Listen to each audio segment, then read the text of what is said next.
پایگاه مستقل پامیر دیلی نیوز که تحولات مربوط به ولایت مختار کوهستان بدخشان را پیگیری میکند روز 14 ژانویه خبر داد که خبر بازداشت یکی از لیدرهای غیر رسمی بدخشان امردین الووچویف در روسیه تصدیق شد. 7 نفری را که او را همراهی میکردند روز 13 ژانویه آزاد کردند.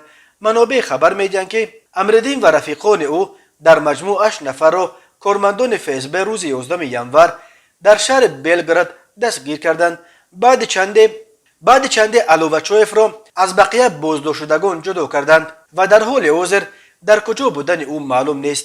گفته می شود در گزارش پامیر دیلی نیوز پیشتر این رسانه خبر داده بود که بنا به اطلاع پیدا کردهش الووچویف را به تاجیکستان می سپارند. مقامات وزارت کارهای داخلی تاجیکستان به دوشنبه آورده شدن او را رد می کنند. دوام روز 13 ژانویه درباره سرنوشت یکی از لیدرهای غیر رسمی بدخشان امردین الووچویف از روسیه خبرهای گوناگون به دست می رسید. بنا به برخی منابع امردین الووچویف را اخیراً در حدود ولایت بلگراد روسیه هنگام عبور مرز روسیه با اوکراین با حجت‌های قلبکی دستگیر کردند. منابع دیگر می گفتند که او را بر اساس معامله به مقامات تاجیکستان سپاریدند و او یا در صدای استرداد به دوشنبه است و یا شاید حتی الکی در دوشنبه در حبس قرار دارد.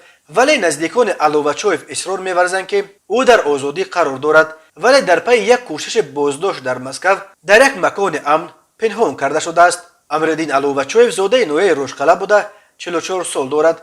اسم او بار اول در اکتبر سال 2018 وقتی در سرخط خبرها افتاد که مقامات در قطار 7 لیدر غیر رسمی بدخشان با الووچویف نیز یک پروتکل علاوه امضا کردند. بر اساس آن سند الووچویف عهده‌دار میشد که از تشکیل گروه‌های جنایی دست کشیده جوانان را بر ضد حکومت نشوراند. ولی علیشیر میرزانبود رئیس ولایت مختار کوهستان بدخشان و دلیر جمعه وزیر انرژتیک تاجیکستان روز 2 ژانویه در یک جلسه در خوراق الووچویف را سرکرده گروه جنایی نام برده به آن عیبدار کردند که زادگان این ولایت را در روسیه به ضد حکومت میشوراند.